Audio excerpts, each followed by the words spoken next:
A long time ago, back when human civilization was still in its infancy, powerful demons and evil sorcerers ruled over the land. They created a host of monsters and sent them to slaughter all humans in existence.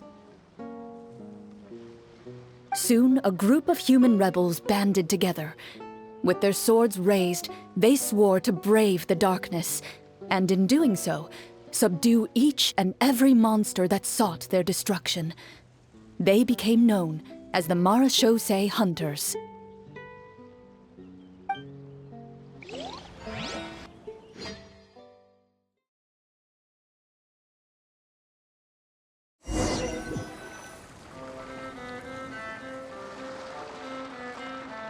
Sometime later, as a member of the Marechaussee Hunters, you receive a commission.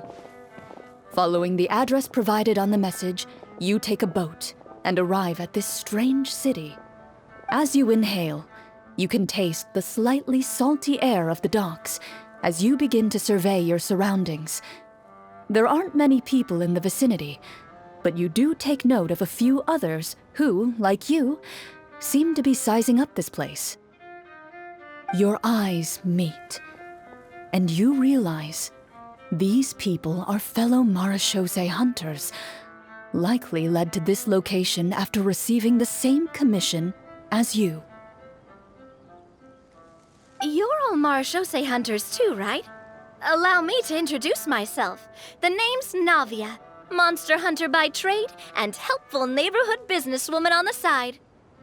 What say you to traveling together? We can help each other out on the road. Okay, count me in. My name is Lyney. I've been wandering since I was little and picked up a few less than legal tricks along the way. I was adopted by a Marechaussee hunter and later chose to follow in his footsteps. Is this where you introduce your character to everyone? It sounds like they've done this dozens of times. My name is Furina, and, I grew up in a noble family. I always had a strong interest in performance and the arts. Even though I'm a Marechaussee hunter, what I really want is to be a performing artiste. Hey, that's really cool. You can do it, Furina. That's exactly how it's done. Paimon is Paimon, a good friend and companion to this Marechaussee hunter right here.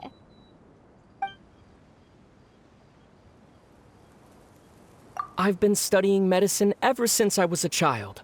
I want to do my part to eradicate these monsters and use what I've learned to heal others. Oh, welcome, welcome. When we face the monsters, I'll make sure to charge in front to give everyone some cover.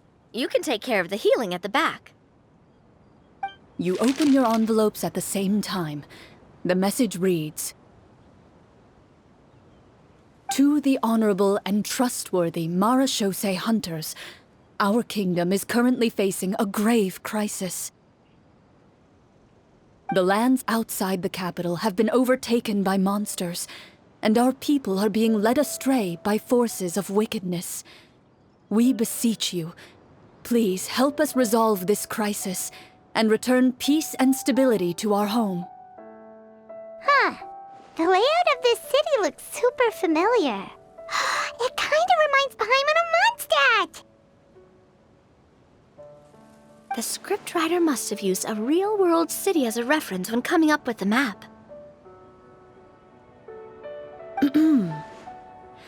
As experienced hunters, the layout of the city reminds you of places once traveled.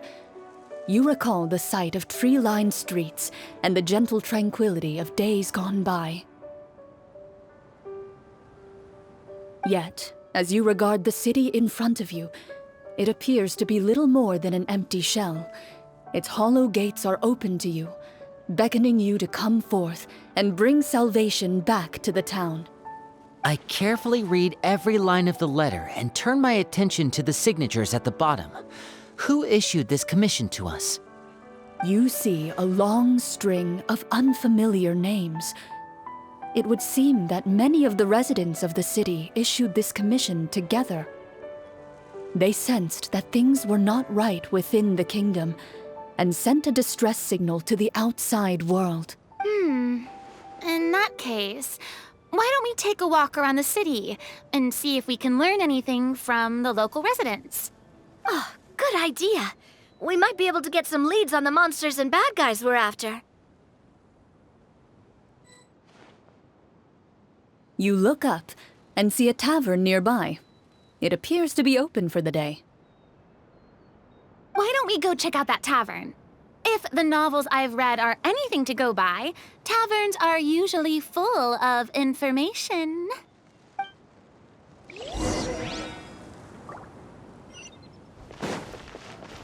As you approach the tavern, you find a plainly dressed woman standing nearby. She appears to be rather troubled about something.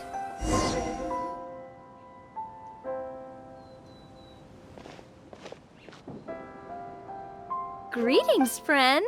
Lovely weather we're having today, don't you think? Oh, hello. I suppose you're right. The weather today is quite lovely.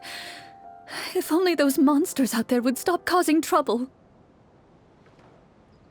It seems like every character included in the script has a certain amount of useful information to offer. If we keep asking questions, we might be able to get some good leads. Oh, come now, don't be sad. Life is all about optimism. Oh, that reminds me. What did you have for breakfast this morning? Huh? I don't think that's the kind of question we're supposed to ask. Nothing turns a frown upside down like good food. How about some macarons? I could make you some. You didn't even take cooking as one of your skill proficiencies. That's not necessary, miss. Excuse me for saying this, but you don't really look like a chef. Besides, I'm not really a fan of sweets. So you're someone who barely smiles and doesn't like sweets. You're really starting to remind me of this one friend of mine.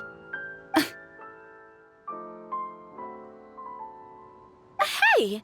Did she just... me? Clorinde must have broke character for a second. This isn't getting us anywhere. Traveler, maybe you can think of something.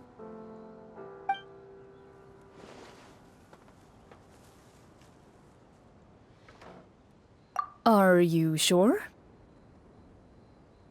In that case, please refer to the fatometer.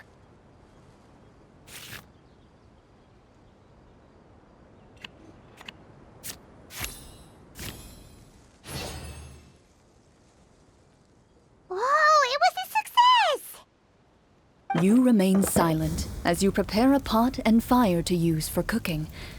The woman stares at you with her mouth agape as you skillfully cut the ingredients and toss them into the pot.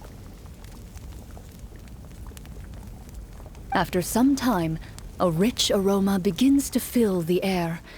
Even a passing cat can't help but stop in its tracks and look up in anticipation.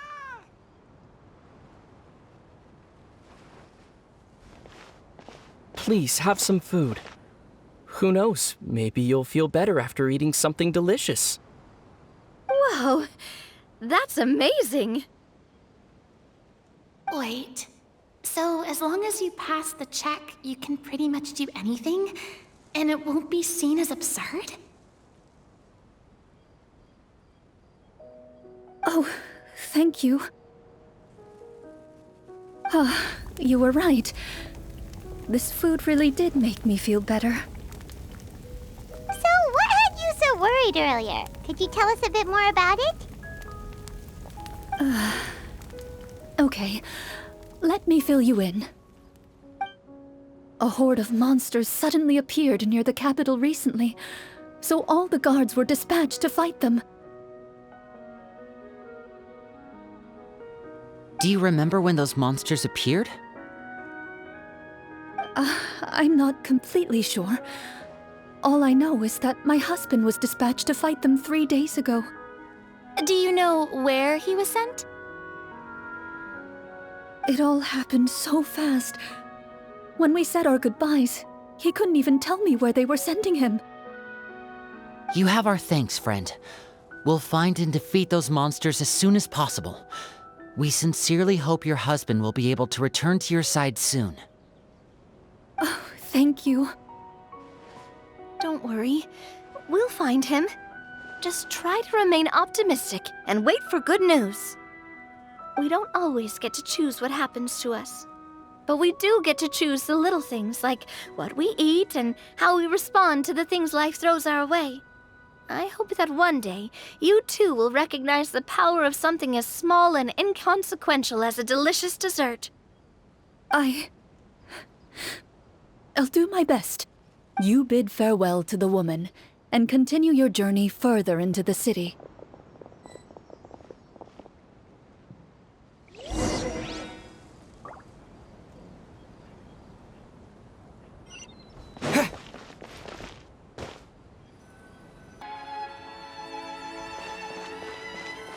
As you venture further into the city, the streets appear largely empty.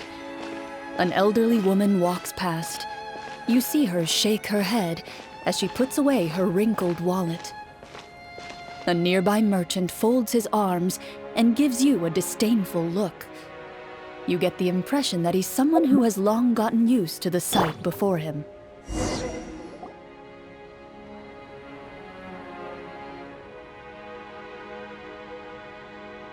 Although he doesn't seem very friendly, merchants are usually a good source of information, right? Pardon me, sir. I'd like to ask a question if I may. That depends. How much are you willing to pay? How about this much? What do you take me for? Some lowly beggar? You can't even buy half an onion with that amount. Surely an onion can't be that expensive, right? What do you know? War's nearly upon us. Everything costs several times what it did before. If you're not gonna buy anything, then scram. Whoa, what a nasty guy. Maybe we shouldn't even bother talking to him. But he still might have information we need. Traveler, can you think of something? A performance? I've never played a role-playing game like this before, but even I can tell that suggestion is pretty far-fetched. Is a performance check really going to help here? All right. Ahem. By the harbor's grace, a lone boat lies in rest. Let the moon give chase, for here begins our quest. In the dark of shadow, our heroes seek to find where creatures born of evil weave their grand design. Blocked the road does stand, such is our hunter's plight. Yet with sword and courage in hand, they march forth to pierce the night.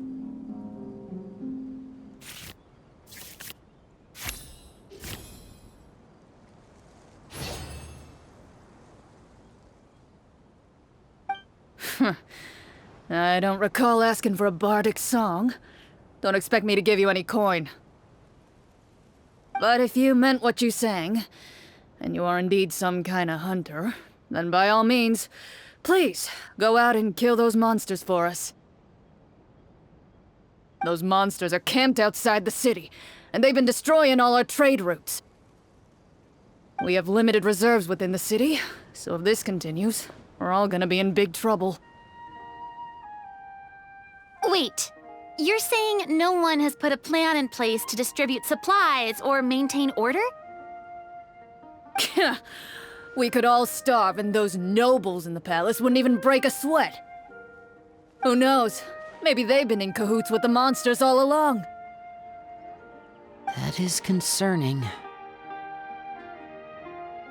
Yeah, all right, I think I've said more than enough. Be on your way now. Got it. Thank you, sir. Don't mind him, Furina. He just doesn't have enough taste to appreciate your art. No. I was just thinking about how those nobles must be so cold-hearted. It's like they don't care about their people at all. Should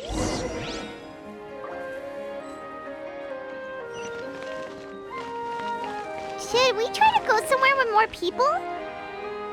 Oh, how about the city square? Follow me.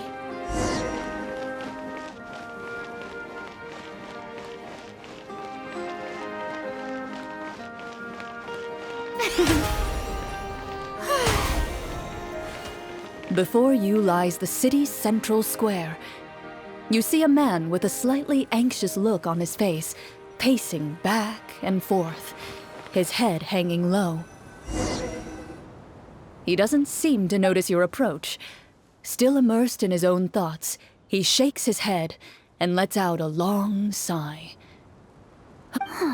This guy seems promising enough. Maybe I can get some information out of him.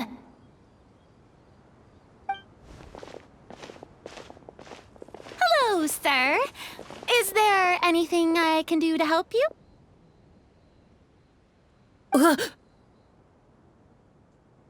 Wait, you're...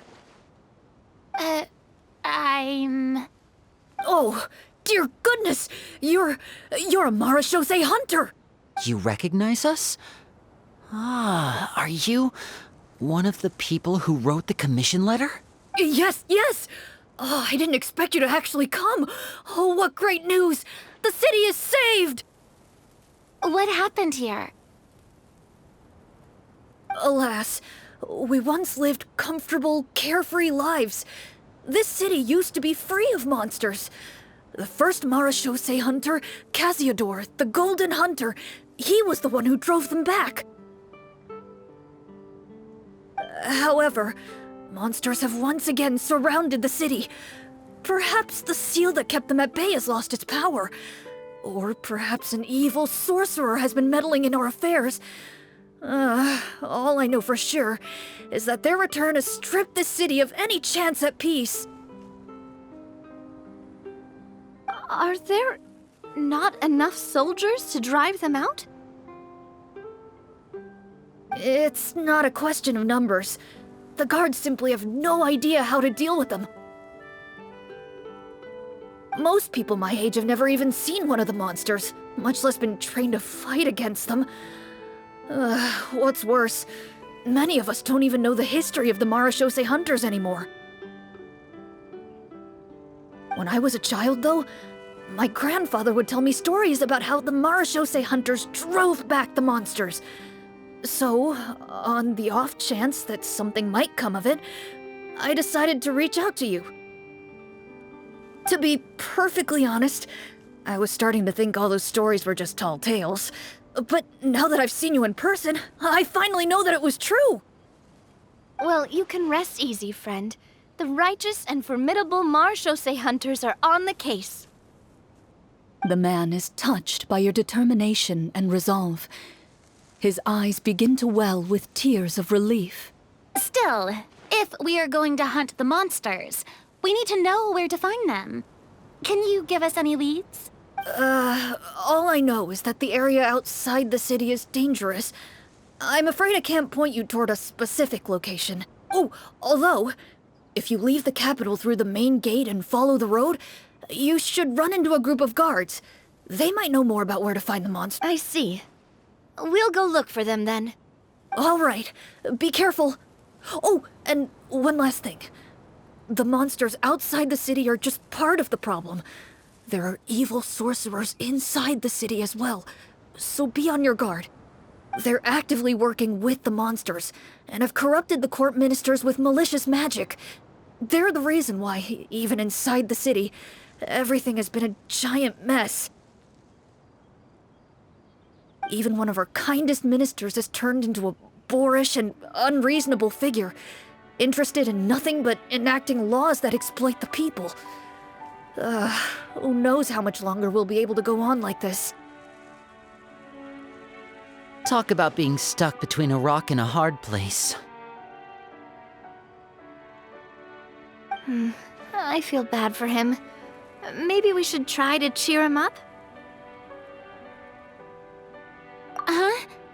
Like, now? Is this really the right time? I appreciate your kindness, but for now, it's more important to focus on the crisis at hand. Brave hunters, I leave the future of this kingdom to you.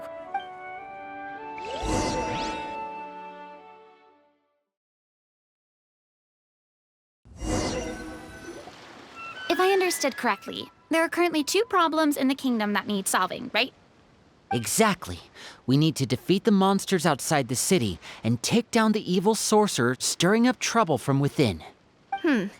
But which problem should we tackle first? Well, this seems like a good moment for a break. Take some time and discuss what you want to do. Let me know when you've made your decision. I really didn't expect the people in the city to keep us at arm's length like that.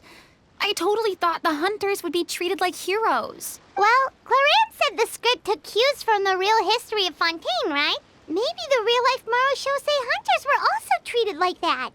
I wouldn't say it's a perfect representation of history, but there are definitely some similarities. Would you like to hear more about it? Sure. As long as it doesn't spoil anything in the script. You brought up bits and pieces of the hunter's history before, but it was all in passing. Paimon wants to know too! The hunters were super powerful, right? Were they all from a special line of supernatural beings or something? Kinda like the yokai in Inazuma? No. All Marechaussee hunters were ordinary mortal fighters. The only thing that set them apart were the special sword techniques passed down over the centuries. Huh? So you mean anyone could become a Marechaussee hunter? In theory, yes. All you would need to do is survive the rigorous training and master the swordsmanship techniques required to fight the monsters. Still, most people dropped out at the early stages, and others called it quits the minute they saw a monster in person. To become a hunter, you must be strong in both body and mind. What kind of monsters did the hunters fight exactly? Oh, and the evil sorcerer the script mentions. Did they exist in real life too? The land of Fontaine once played host to an ancient dynasty known as Remuria. After that dynasty fell, monsters began to appear, intent on obstructing humans from establishing a new social order. One of the ancient sorcerers of Remuria used his power to assemble a formidable army of golems. He sought to use that force to establish himself as king. Now wait a second. Don't tell me that guy was the inspiration for the evil sorcerer in the script. We still haven't found any in-game information on him yet. So, why don't you talk about someone else for now? Well, I wasn't planning on going into anything you might be able to find out in the game. But if you want me to talk about something else, then... How about Casiodor, the Golden Hunter? Or Egeria, the ex-Hydroarchon? Wait, but those people are all from a super long time ago. Where did you learn all this, Clorinde?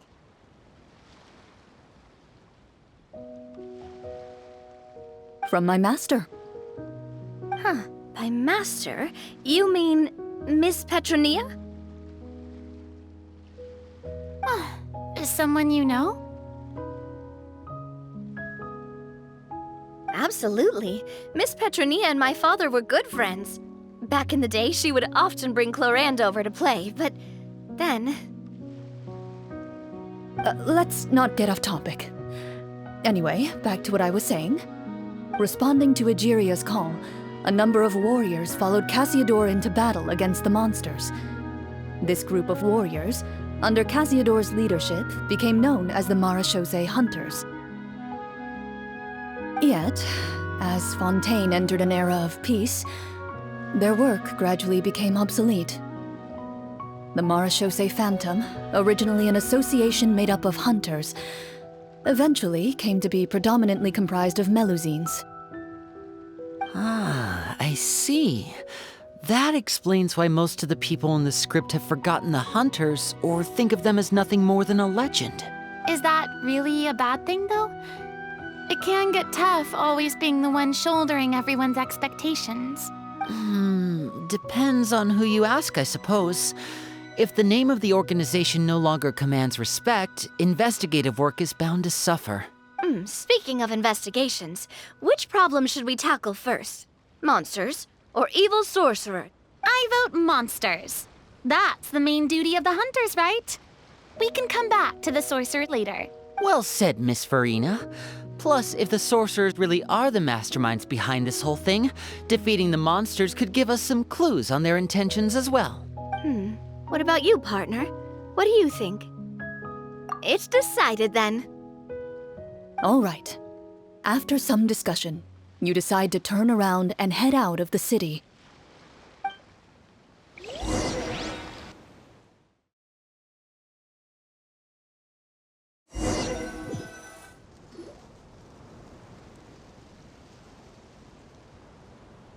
Let's take a look around, like that guy said. You there! Outsiders, halt! Who's there? An armored man approaches you. He has a tall, muscular build and a determined expression in his eyes.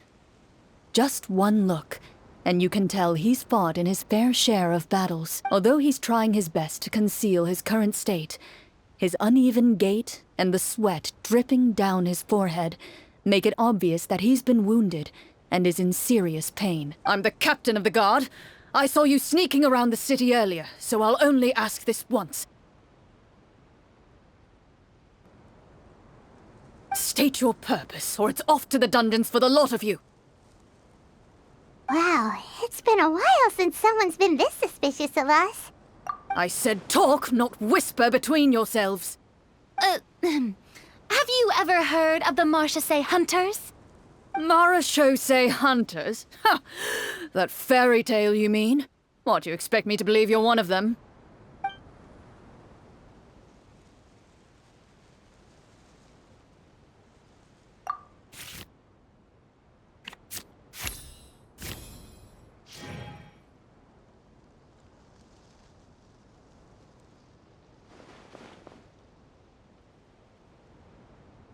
With some suspicion, the captain allows you to survey his condition after you announce yourself as a trained doctor.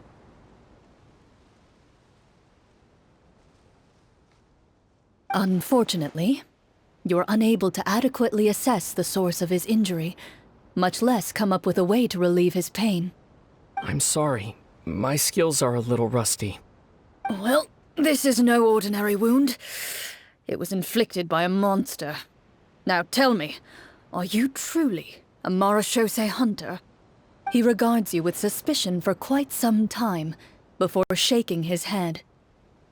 Perhaps he's finally accepted that you're here to help. Sir, we were indeed in the city earlier, but our purpose was only to gather information on the monsters. We're here to help the city and all the people within it. Your guards are still fighting the monsters as we speak. They could be seriously wounded and in grave need of support. You need all the help you can get.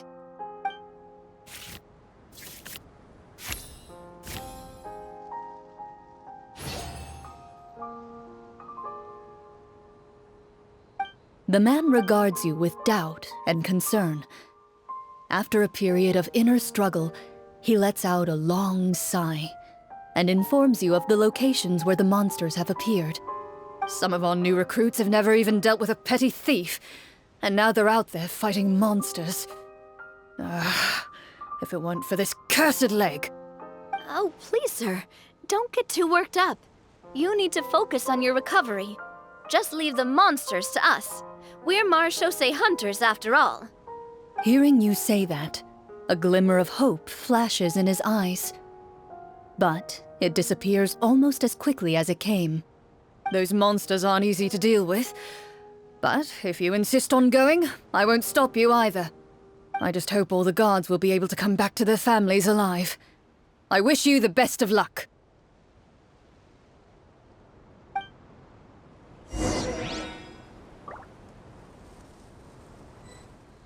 Based on what the captain said, the monsters should be right up ahead. Let's go. Hopefully we're not too late.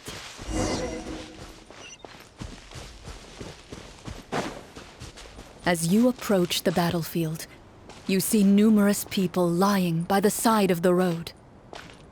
They appear to be dressed like guards. Their faces are filled with desperation and terror.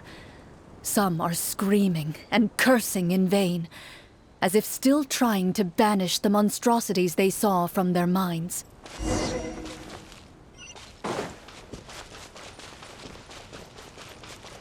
A few of the wounded look up at you in shock and disbelief. "Quick, leave this place. Turn around and don't look back," they yell.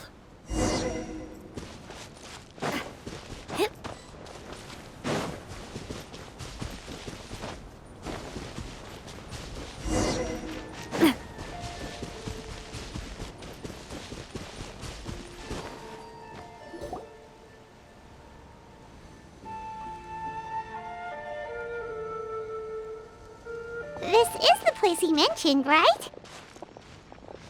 You see broken iron swords scattered all around you, and downed trees riddled with terrifying claw marks. All the signs point to one thing. A truly devastating battle just took place here. Be on your guard, everyone. The monsters might still be around. Before you can finish your sentence, you hear rustling sounds from the surrounding bushes. The monsters have emerged. They close in on you without fear. You get the impression that, in their bloodthirsty eyes, you're just another meal for them to devour. A little help here! This thing wants to eat Paimon! Your battle round begins now.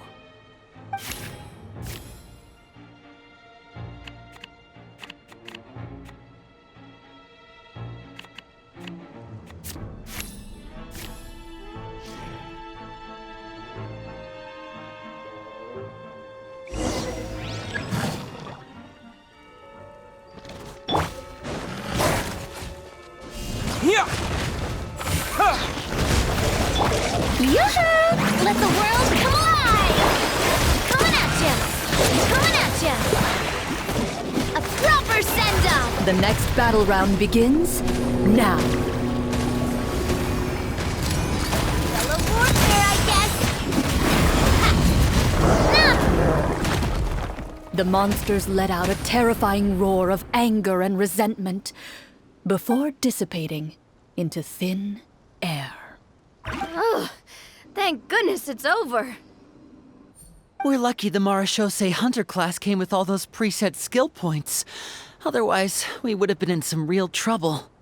I never knew the photometer even determines the amount of damage you inflict. If you get unlucky, isn't it just game over right then and there? That's part of the fun. The uncertainty of fate is what gives these games their appeal. Just as you begin to celebrate your victory, a suspicious lump on the ground catches your attention. A suspicious lump? Wait, could it be the thing that appears after every battle? I walk up to it, crouch down, and begin to carefully examine it.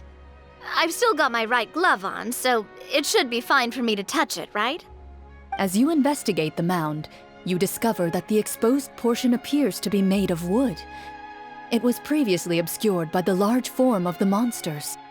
With the monsters gone, the small protrusion now awaits your discovery, poking out of the ground like a shy flower bud. Whoa, it's a treasure chest!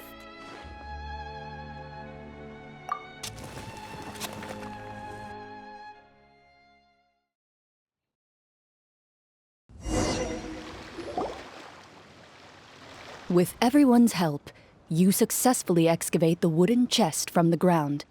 Even without opening it, you can tell from the mora and jewels scattered around the chest that it must contain quite the fortune. Makes sense. We worked hard for this. Let's open it and we can share what's inside! I can understand your excitement, Paimon, but think about it. Doesn't it seem like there are people out there who need this treasure more than us? Yeah. Think about all the people suffering in the capital, or all those guards who got hurt fighting the monsters. Wouldn't it be better if we gave the treasure to them? Wait, is that how it works? Paimon thought since we were the ones to dig it up, we could just take it for ourselves. Well, let's put it this way. Any decision you make during a role-playing game can impact the future course of the story. But would the people really believe us? It's hard enough for us to prove we're Marechaussee hunters. What if they think we procured the treasure illegally? They might get even more suspicious of us. That's definitely something we should consider. Maybe we can come up with an explanation in advance. Well, if donating it could cause that much trouble, why don't we use it to buy some gear and fill up on good food? Then we'll be ready to fight even more bad guys. Looks like you're facing a difficult choice once again. Well, it's getting late. Why don't we call it a day for now? Wow, where did the time go? I'm not sure if it's because I'm having so much fun with you all or because the story is particularly enticing, but I feel like I could almost keep going. Here, here. Ooh, how about we play through the night? I'm not sure I'll have enough energy for that. Yeah, that won't work for me either. Lynette will give me an earful if I get home too late. I understand how you feel, Navia, but we have to change venues for the next part of the story anyway. Huh? Another location? There's a special note for the GM at the end of this section that says to proceed to an indoor set for the next part of the script. Whoa, they really pulled out all the stops for this new script. Well, even if we end the game for the day, we can still stay a little longer and hear Clorinde finish her story, right? Paimon wants to hear more about the history of the hunters. Something tells me you just want to finish the free desserts before we break for the day. That's just a coincidence, okay? Besides, to Paimon, not finishing free food feels even worse than having to buy her own. And anyway, Paimon really does want to hear more about Clorinde's master. Well, It's nothing. I appreciate the concern, but it's all in the past. It won't do any harm to share these things now.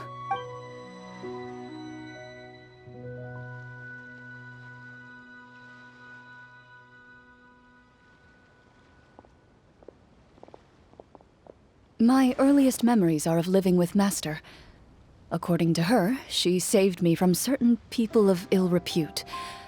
My birth parents had left me behind some time before that. What a heavy beginning for a life story. Master was a fascinating individual, if inexperienced in the ways of raising children. My first ever toy was a short sword. Although I suppose it wasn't so much a toy as something Master removed from her waist and handed to a noisy child in need of distraction. Oh wait, so she handed an actual sword to a child? Isn't that dangerous? Did you hurt yourself? Of course I did. I cut my palm and bled quite a lot. But Master was not concerned. She just stood there and casually lectured me about it. See, that's what you get for not holding the sword properly, she told me. She then crouched down next to me and said, "Give me your hand. I'll teach you to bandage this wound. After that, it's time to learn how to truly hold a blade." Excuse me for asking this, Clorinde, but how old were you exactly when all this happened? Probably around, 3, give or take. 3? Isn't that when most kids are still struggling to hold a fork? As I said, Master was rather inexperienced in the ways of raising children. She believed trial and error was the best way to teach a child what they're capable of. I'm not so sure this is a question of experience. I didn't see anything wrong with her ways at the time. And anyway, children don't get to choose how they're raised. Oh, she did bring me back a pet from Liyue once. It was a Geovishap hatchling. A Geovishap hatchling? For a pet? That seems even more dangerous. What she said was this: make sure to get along, you two. If you really can't agree on something, just settle it with a fight. Whoever loses is the real pet. And how old were you when this happened? 5. Well, did you win? No, I lost. So you're saying you actually became the Geovishap's pet? Yes, but only for a week. By the end of that week, I defeated it in combat, and we've shared a cordial relationship ever since. That really doesn't sound like the kind of childhood someone should have. Later on, I gradually understood that Master most likely didn't know any other way to raise a child. She was a Marechaussee hunter, but I never heard her bring up her own parents. Thanks to her, I learned how to navigate the forest by the age of 6, and could hunt monsters in the wild by myself the year after that. Even though the training she subjected me to was strict, she always made sure to take me traveling when she had the time. We met many of her friends during those days. I still remember the first time we met. You were too scared to join our picnic and hid behind Ms. Petronia the whole time.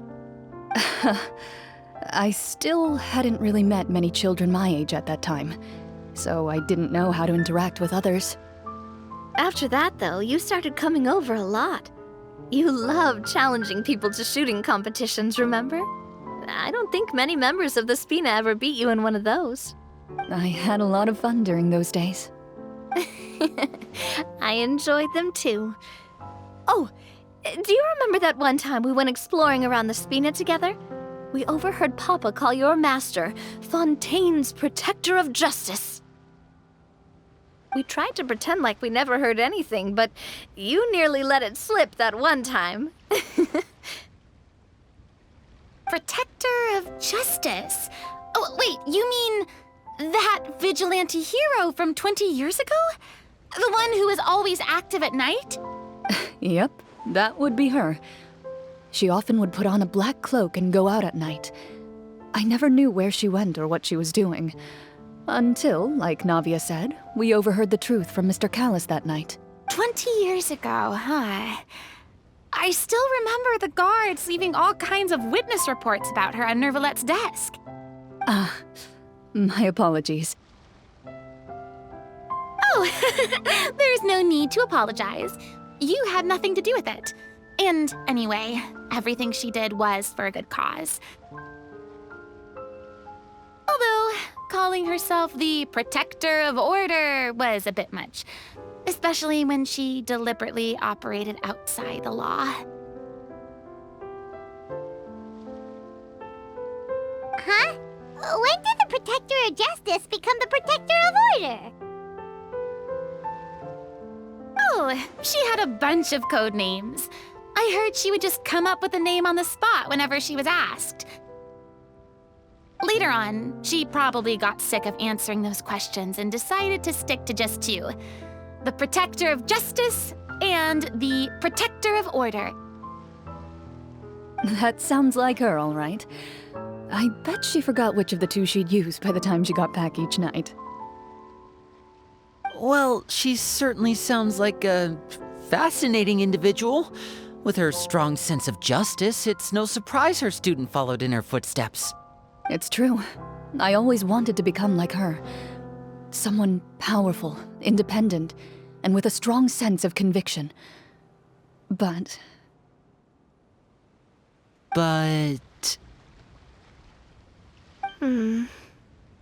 She suddenly disappeared the night I turned 10 years old. Disappeared? What happened? I have no idea. She didn't even leave a note. I was never able to find out where she went. That night, I was celebrating my birthday at Navia's house, but Master never came to pick me up. When I returned home on my own, it was to an empty house. When she still didn't appear after a few days, I went to Mr. Callis's house to ask about her whereabouts, but he only shook his head. Papa probably didn't know either. I know he sent a few people to investigate the matter in secret, but they never found any credible leads. Don't worry, I understand. To be perfectly honest, given Master's personality and way of doing things, it all made a lot of sense. If I had to guess, I'd say she probably used it as an opportunity to force me to become independent. Just like how, when a litter of kittens reaches a certain age, the mother willingly leaves them behind. Were you upset, Clorinde? I was at first, but not anymore. I don't believe Master would suddenly disappear for no reason. There must have been something she just had to do. Well, despite everything, you still managed to follow in her footsteps and become the greatest champion duelist in all of Fontaine. You're practically a living symbol of law and justice. I suspect my position would be far too by the books for her. Master always did whatever she pleased. But you're right. I suppose I do take after her in some ways. Who knew Clorinde had such an interesting past? I never had the chance to ask her about it before. And I wonder, if Clorinde's master were the champion duelist back then, would that duel against Mr. Callus have gone differently? Oh no. Judging by the atmosphere, Clorinde and Navia are probably thinking something similar. The mood just got super awkward all of a sudden. Well, anyway. Would you look at the time? It's getting dark, so we should probably call it a day for real this time. If we keep talking like this, we really will be here all night. I had a great time today, Miss Clorinde. Thank you for being our GM. Anytime. The script was good, but I've got to say, your childhood stories were even better. Hey, you should tell us more about that fight against the Geo-Bishop sometime. Maybe your master was onto something. You could be right. What does she mean, onto something? I certainly don't know any 5-year-olds who want to fight a bishop in their spare time. Guess I'll head back as well. I need to save my energy if I want to continue enjoying the story tomorrow. You're that excited to hear about my fight with the bishop? I was talking about the script.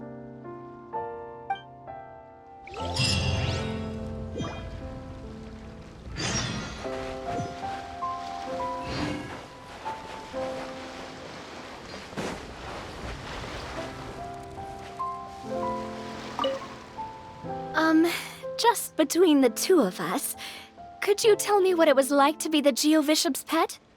It was nothing special, really. Geo-Bishops don't understand the concept of a pet.